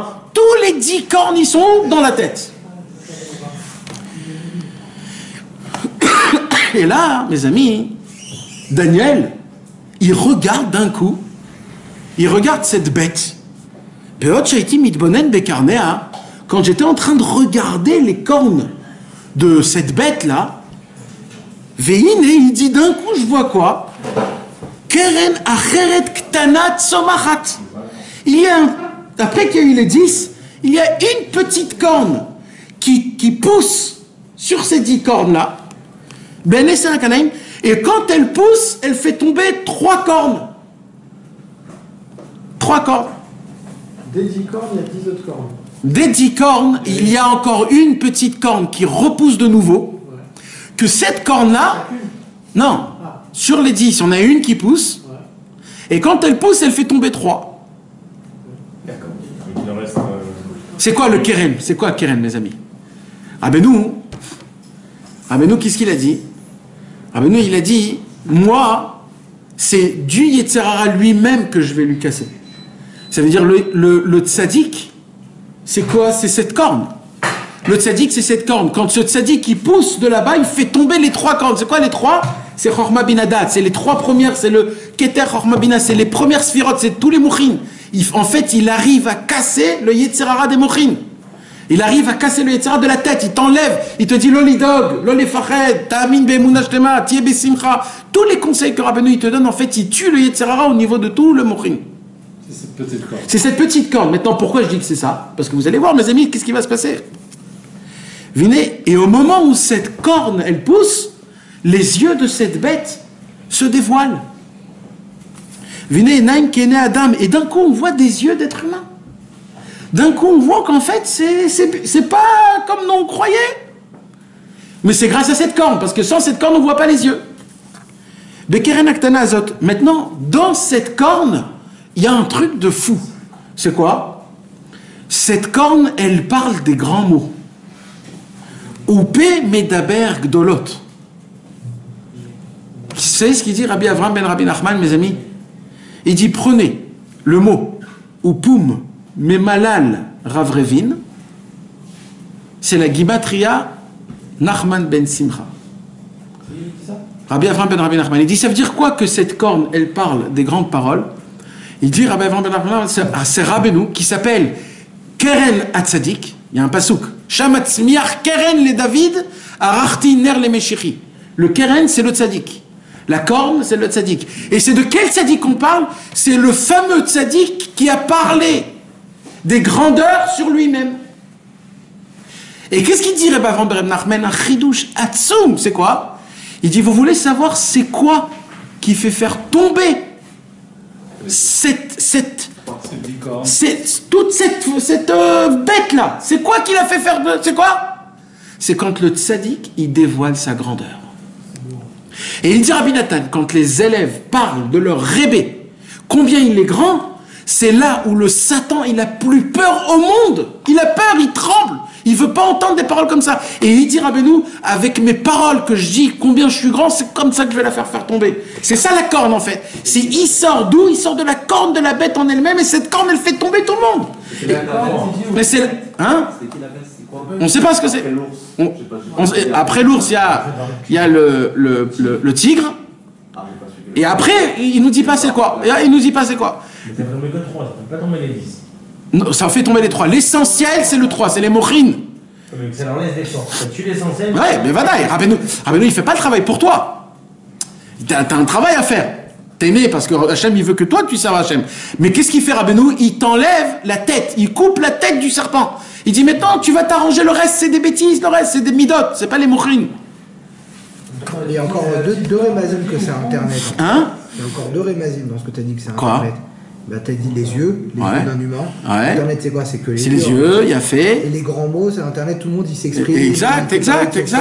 Mamash, c'est Mamash ça. Donc tu vois que c'est Mamash la clipa de ces derniers 1000 ans. C'est Mamash la clipa. Mais c'est quoi l'expression? Tu as dit la petite corne, elle dit Upum. Upum Memalal Ravrevan. Ça veut dire Upe Medaber Gdolot. C'est une corne que de sa bouche sortent des grandeurs. Des grands enseignements. Aussi des louanges. Des louanges. Mais Icar, c'est des louanges. Alors maintenant, écoutez, mes amis, ce qui se passe, parce que ça continue. Il dit, Daniel, Imsharti lirot, je continue à regarder cet animal. Adasher utzvu kisaot. Et qu'est-ce que je vois? Je vois qu'autour de cet animal, on met plein de chaises. L'école, Yashav, les Mishpat, les Vouchot, Kesheleg, Lavan, Usea, Rocho, Kitsemer, Naki, Kiso, Shelavot, Shel Esh. Et là, il décrit c'est quoi cette chaise qu'on met devant lui. On met une chaise, il est habillé, cet homme-là est habillé tout blanc, comme de la neige. Ses cheveux, ils sont comme de la lin, propre. Sa chaise sort d'elle, quoi? Du feu. Et les roues de la chaise, c'est du feu de la lave. Les roues du feu. Et il y a un fleuve de feu qui coule à côté de cette chaise. D'accord, mes amis? Donc on voit quoi? On voit un homme qui est habillé tout en blanc, qui est assis dans une chaise de feu, roulante de feu, avec un fleuve de feu. Et une chaise roulante. Une chaise roulante. Une chaise avec des roues. Une chaise roulante. C'est pas une chaise roulante, c'est parce qu'à l'époque, les rois... je sais pas, on va pas rentrer dans ça. En tout cas, mes amis, on voit que c'est quoi le feu? C'est le din, mes amis. Mes amis, donc là, on voit quoi? On voit que là, il s'assoit où? S'il s'assoit sur une chaise, c'est quand qu'on s'assoit sur une chaise? C'est quand il y a un jugement. Nahon? C'est là pour ça. Et là, de la chaise, il sort du feu. Donc là, c'est le kissé de din, c'est la chaise du din. En fait, c'est ça le jugement. Et qu'est-ce que Rabbeinu, il a dit? Il a dit Adam à Yoshev à la kissé. Je suis l'homme qui s'assoit sur la chaise. Quand il a dit à Toravav.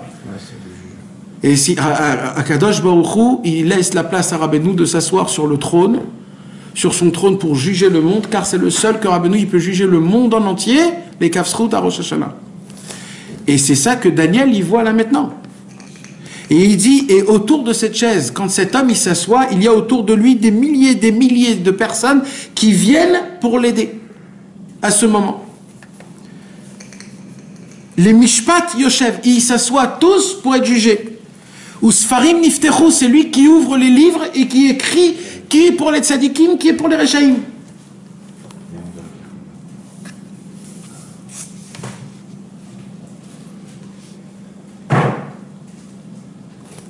Et il dit, et petit à petit, j'ai vu que cette corne a envahi le corps de cette bête. Et cette bête, elle s'est brûlée totalement jusqu'à qu'il ne reste plus rien des 4 bêtes.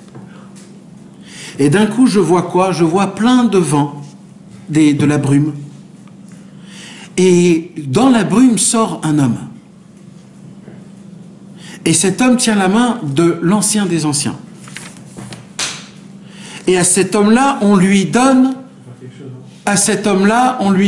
la même chala, c'est-à-dire on lui donne la gouvernance, le kavod et la malchut, la royauté et le kavod. Et tous les peuples et toutes les langues, ils vont venir vers lui, ils vont se prosterner devant lui. Et sa royauté ne cessera jamais.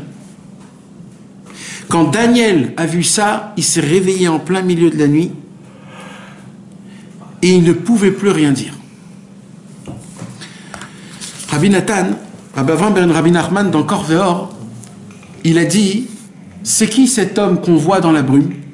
Alors il y a écrit comme ça, Chazé avit bechezve laila, j'ai encore vu la nuit, ve'aru imananishmae, je vois un homme qui sort de la brume, Kebar Enash, comme ça il appelle, un homme c'est qui? C'est Kebar Enash. On dit quoi? C'est quoi qui dit l'ancien des temps? Atik Yomin. Atik Yomin. C'est quoi le Kebar Enash? Il dit Rabbi Avraham ben Nachman Kebar Enash Gimatria Nachman Bemilouy. Quand tu prends le mot Nun, Chet, Men, Nun, c'est les matérias. C'est qui ce fameux, cet homme-là qui sort de la brume et que tout le monde va lui donner la royauté et la même chala et tout le monde va s'annuler devant lui? C'est le fameux tzaddik de Rabbeinu Akadosh.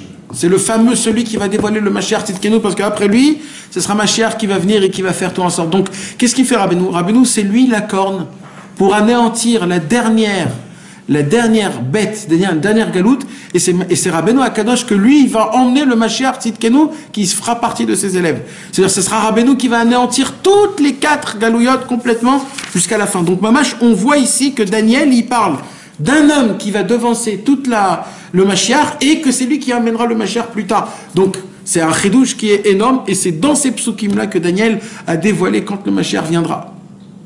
Dans ces psukim en araméen qu'il a écrit. Donc maintenant on a compris, mes amis, c'est quoi les lions et les tigres qu'il y a écrit dans Shlomo HaMelech, dans Tavoï, Tashuri, Merosh, Amana, Merosh, Sinir, Vechemon, ça veut dire quoi? Ça veut dire que qui va venir à Ouman, à Rosh Hashanah, dans le kibbutz, c'est tous les gens, c'est pas juste notre galout à nous, c'est tous les Gilgulim des galouyot, de tous les autres galouyot, de Bavel, de Yavan, de Perse et de Edom, tous les 4 exils, tout le monde devra recevoir le tikkun de Rabbeinu. Parce que ce sera Rabbeinu le seul qui pourra anéantir Mamash, les 4 exils qu'aujourd'hui on souffre. Donc ça veut dire que Mamash, c'est pas juste nous les vivants qui devront venir au tikkun de Rabbeinu, c'est tous les Gilgulim de toutes les galouillottes qu'il y a, parce que le seul qui peut nous enlever des galouillottes, c'est ce bar Enash là, que c'est Mamash, le Inyan de Rabbeinu. Quand on vient, ça veut dire qu'on est avec nos Gilgulim d'avant? Ouais.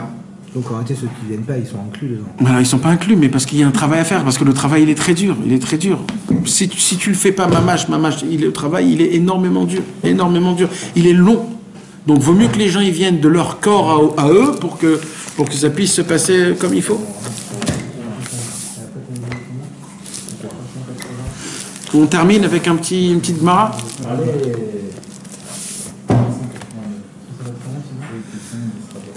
Maintenant qu'on a lu Daniel, ce qui va se passer avec les quatre galouillottes, on voudrait savoir qu'est-ce qui se passe après ça. Et dans la Gemara, il y a une histoire où la Gemara, elle nous raconte une histoire qu'elle nous raconte mamash ce qui va se passer après ce qu'on a lu de Daniel. Dans la Gemara Masechet Sanhedrin, Daf Kuf Amud Aleph, il y a une histoire. Quand tu l'as lu simple dans la Gemara, tu lis une histoire, c'est tout. Tu peux la lire en 5 minutes et de passer après. Mais celui qui arrive à avoir un peu de vision, comment Rabbeinu il regarde des choses, c'est une Gemara qui donne tellement de force et d'émouna et d'espérance. C'est un chidouche qui est énorme. Écoutez bien mes amis parce que c'est une beauté exceptionnelle. La Gemara elle nous raconte Yossiv Rabbi Irmiyeh Kamed Reb Zeira. Rabbi Irmiyeh était assis devant Rabbi Zeira. Ve Yossiv ve Kohoma. Il était assis et il a dit comme ça. Rabbi Irmiyeh, il a dit comme ça. Atid Akadosh Baruch Hu, Dieu dans le futur, il va faire sortir Leotzi Nachal mi bet Kodesh HaKodashim. Le Akadosh Baruch Hu, Atid Akadosh Baruch Hu, dans le futur, Akadosh Baruch Hu, il va faire sortir un fleuve, d'où? Du Kodesh HaKodashim. C'est quoi le Kodesh HaKodashim? Le Kodesh, déjà, c'est quoi? Le Kodesh, c'est-à-dire sanctifié. C'est-à-dire quoi sanctifié en synonyme? En synonyme, ça veut dire en hébreu mouvdal ou moufrash. Ça veut dire différent, distingué. C'est ça, Gdusha. Kadosh, je ne peux pas être avec toi et je suis Kadosh. Kadosh, c'est quelque chose qui est différent de toi, parce qu'il est Kadosh, donc c'est Kadosh, c'est différent. Et c'est distingué, ça veut dire comme un Kohen. Un Kohen, il ne fait pas partie de toi, il est Kadosh. Un Tzadik, c'est quelque chose de... Donc quand je dis Kodesh à Kodashim, mouvdal ou moufrash de quoi? Ça veut dire différent et distingué de quoi? Même du Kodesh. Ça veut dire c'est pas un Tzadik que quand tu vas le voir qu'il est Kadosh. C'est un tzaddik qui est même différent du Kadosh. Il est Kodesh à Kodashim, comme le Emet et le Emet Lamito. Le Emet, il voudrait dire oui, mais le Emet Lamito, il voudrait dire non. Le Emet et le Emet Lamito, des fois, ils se contredisent complètement. Donc le Kodesh et le Kodesh à Kodashim, ça se contredit complètement. Ça se peut qu'on peut trouver, parce qu'il y a quelqu'un qui va se dire, ouais, le Rabbi Nachman, on peut le voir en tant que quelqu'un qui se lève ratzot, qui parle avec personne, qu'il est que dans les mondes supérieurs, etc. Et bah, sauf, tu vois, Rabbeinu, qu'il est là, il rigole avec des gens, etc. Comment? Ça, c'est le Kodesh à Kodashim. Comme on dit, Kol Hashirim Kodesh, Shir Hashirim Kodesh Kodashim. Tous les chants, c'est Kadosh, mais Shir Hashirim, c'est Kodesh Kodashim. Et on voit que dans Shir Hashirim, il n'y a pas un seul mot de Gdusha. Parce que c'est ça, Kodesh Kodashim, c'est quelque chose que même la sainteté, tu ne la vois pas. Donc, Atid Akadosh Baruch Hu Leotzi Nachal mi Kodesh HaKodashim, c'est quoi ce Nachal qui va faire sortir du Kodesh HaKodashim? C'est un fleuve qui est au-dessus de tout ce que tu peux croire, de tout ce que tu peux comprendre. Et sur ce Nachal, sur ce fleuve, Ve'alav Kol Bine Megadim. Et sur lui, sur ce fleuve, il y a toutes sortes de manger qui sont des manger des saveurs. C'est des saveurs. Chez Nehemar, comme c'est écrit, Ve'al anachal yale al sfato misé ou misé. Ça veut dire quoi? Ça veut dire que ce fleuve, quand il va...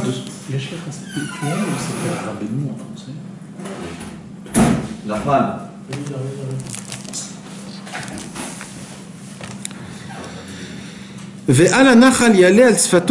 Maintenant, qu'est-ce qui va se passer? Il va se passer que dans le chemin du fleuve, quand le fleuve il va passer dans son chemin, comme ce fleuve il est hyper fructifiant, là où il va passer, dans les deux côtés du chemin, va pousser plein d'arbres remplis de fruits.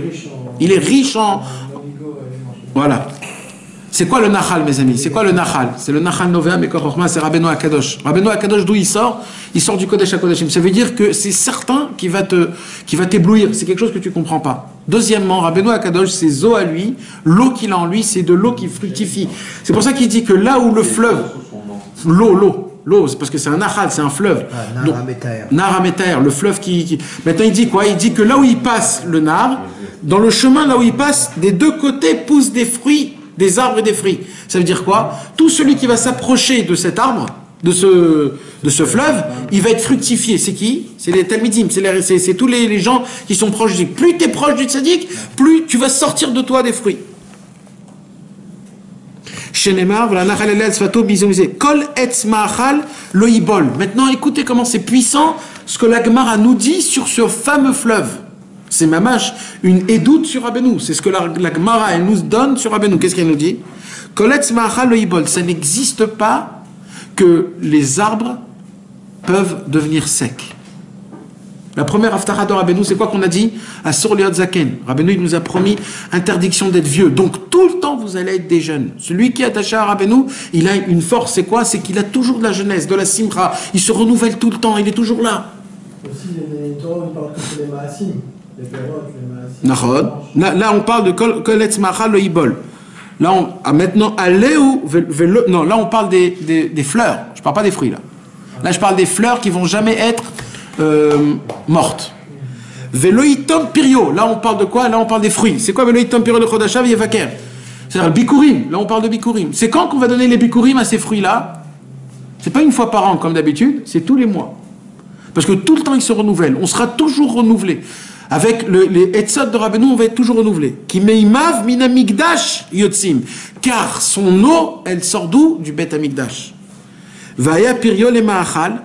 Tous les fruits seront mangeables. C'est-à-dire quoi que les fruits seront mangeables? C'est que tous les conseils que Rabbeinu nous donne, c'est des conseils applicatoires tout de suite, que tu peux appliquer. C'est pas des théories, c'est pas des philosophies. C'est des fruits qui sont prêts à manger tout de suite. Ve'aleu les troufa. Et toutes les feuilles qui sortent de ça va devenir des refouot, des médicaments. Jusqu'à là, Rabbi Irmia, il parle à Rabbi Zeira. Vous êtes avec moi, les frères? C'est dommage parce que là, vous allez... Mais d'ailleurs, si on a parlé aujourd'hui comment vous avez dit dans le passage de Shirachirim? Itim et Levanon Kala. Même Levanon, on dit que c'est les Mochin. Nachon, Libuna de Mocha. Libuna de Mocha. Quand tu parlais dans Daniel, ouais. Là-bas aussi, je crois que c'était la légion. Avec les Némérim et les. Oui, ouais, c'est pour ça qu'on a ramené Daniel. Et même le côté Kodashim, on dirait Khalad Dikdusha. Nachon. Khalad Dikdusha, c'est les Mochin. Nachon. Il a fait. Donc, Mamash, ça parle de ça. Maintenant que Rabbi Zeira, il dit ça à Rabbi Irmia, il dit ça à Rabbi Zeira. Amarle Aoussaba. Il y a d'un coup un vieux qui descend du ciel. Et qu'est-ce qu'il dit? Qu'est-ce qu'il dit il lui dit Yeshar Kor. Il vient, il lui dit très beau ce que tu as dit, et il repart.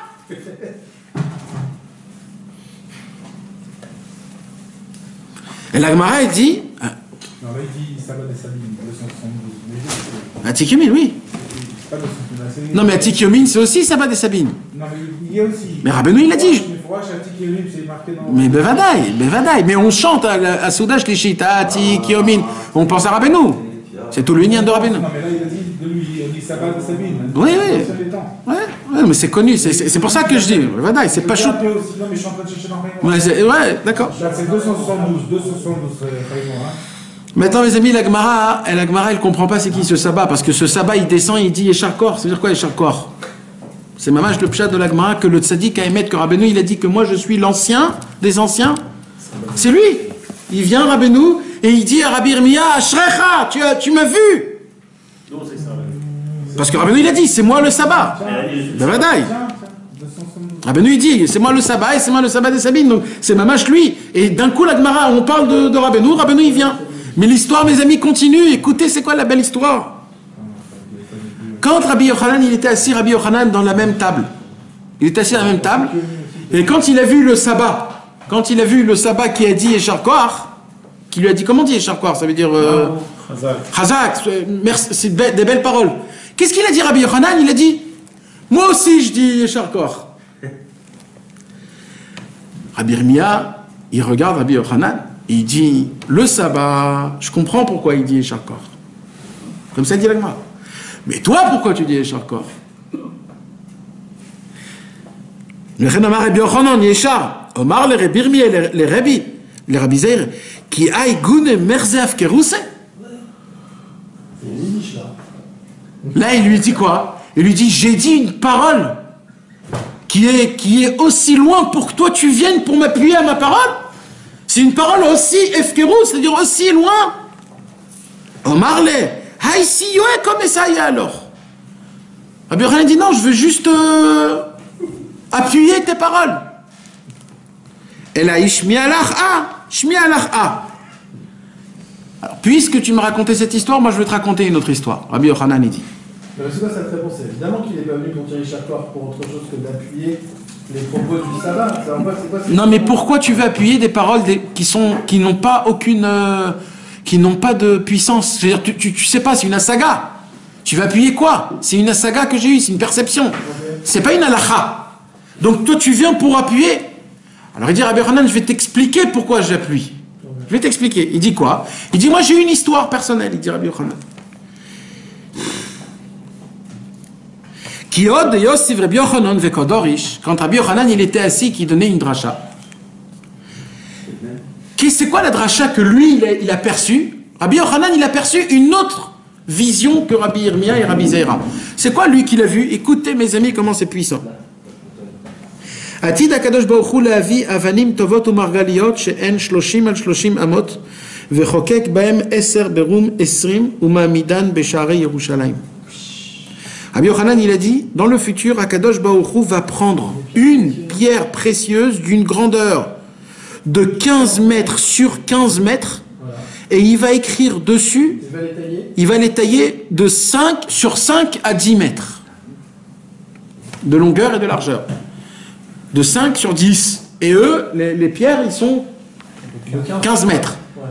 D'accord? Et lui, il va écrire de 5 à 10 mètres. C'est-à-dire 5 en large et 10 mètres en longueur.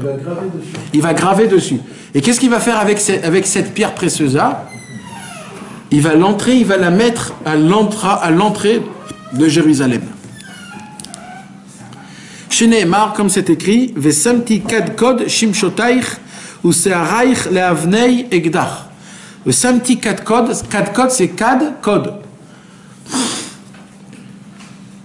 Et là, qu'est-ce qui s'est passé? La Gemara nous raconte Ligleg alav oto talmid. Rabbi Yochanan, il avait un élève. Et quand cet élève, il a entendu la dracha de Rabbi Yochanan, qu'est-ce qui s'est passé? Cet élève-là, il a commencé à rigoler sur la dracha de Rabbi Yochanan. Et qu'est-ce qu'il a dit? Amar, ashto kebeise de tzilzele le mashkichinon. Kuleai mashkichinon. Déjà, un œuf gros comme ma poignée de main, c'est dur de trouver. Tu veux qu'on trouve une pierre précieuse d'une grandeur de 15 mètres? Ça n'existe pas une pierre précieuse de grandeur de 15 mètres. Oui ou pas? Non, ça n'existe pas. On est là. Non, c'est vrai, ça n'existe pas. Alors c'est quoi? C'est la bague oblique. Alors qu'est-ce qu'il a fait cet élève? Il a dit, puisque ça n'existe pas une pierre précieuse d'une grandeur de 15 mètres, donc je ne crois pas à Rabbi Yochanan. Je ne crois pas à Rabbi Yochanan. La Gemara nous raconte, plusieurs jours plus tard, les Yamim Ifligas Fenato Bayam. Un jour, il devait partir en voyage dans la mer, cet élève-là.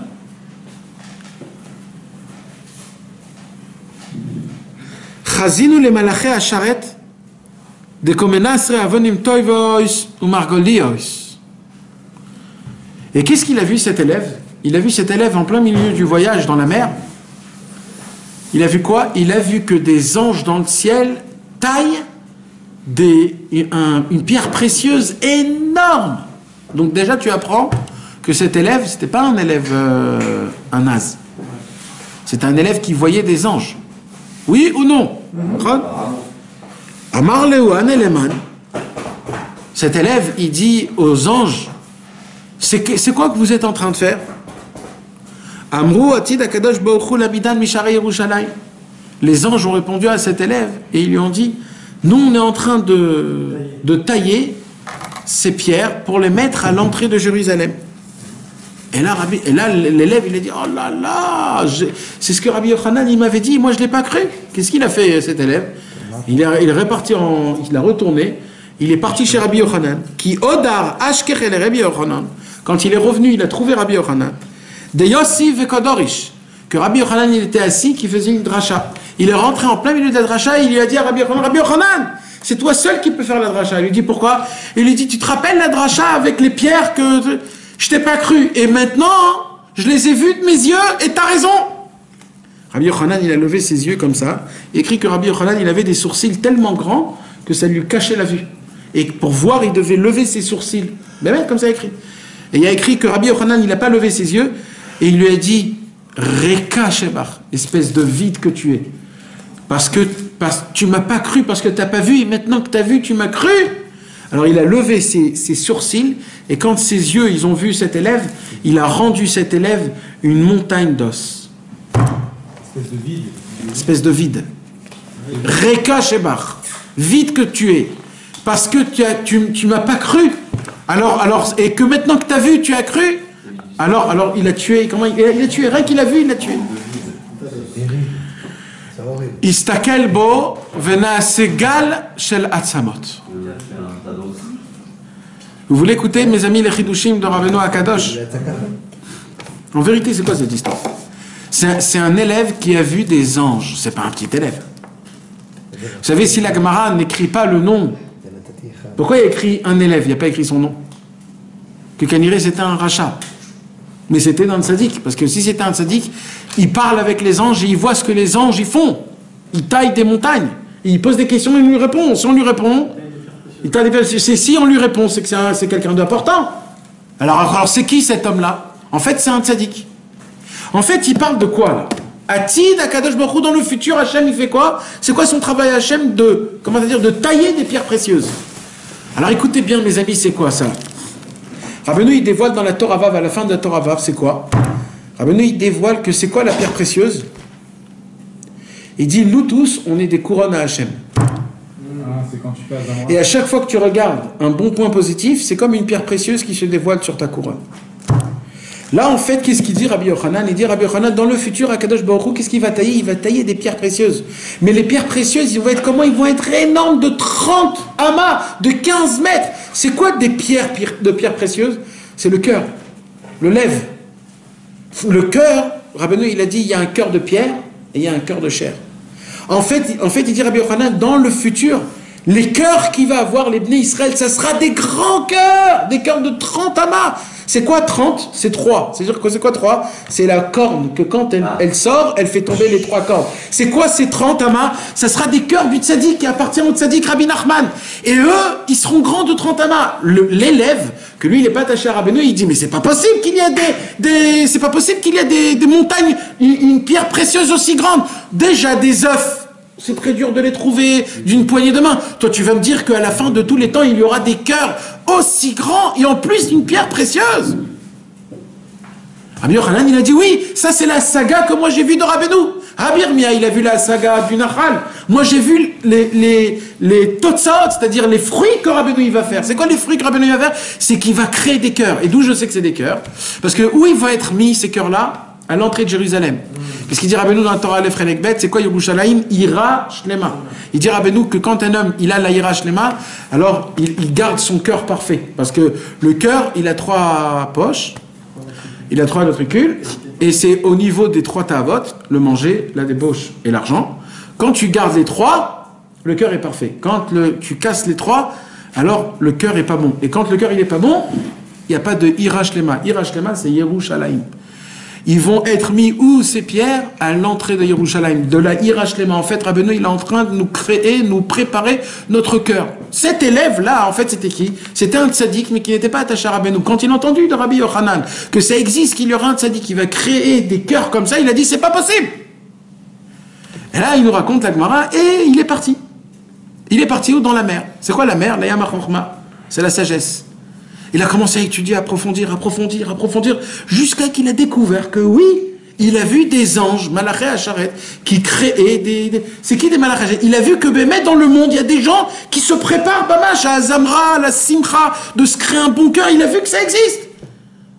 Et il a dit, si ça existe, vite, il faut que je revienne chez Rabbi Yochanan. Il est revenu chez Rabbi Yochanan, il a dit, Rabbi Yochanan, c'est vrai ce que tu as dit. Et là, la Gemara dit, espèce de vide. C'est-à-dire quoi? Si je te dis, quand Rabbeinu, il vient, et il nous dit, je vais faire de vous des soldats, je vais créer, nous liat liprem, donnez-moi vos cœurs, et moi je vais créer avec ça quoi, il dit Rabbeinu, donnez-moi de la pierre et du ciment, c'est ça. Et moi je vais créer avec ça des palais royaux. C'est mamash ça. Et lui, Rabbi Yochanan, l'élève de Rabbi Yochanan, il ne croyait pas que Rabbeinu il fait autant de travail. Mais maintenant qu'il a vu que Bémet ça se fait, il a dit, je te crois.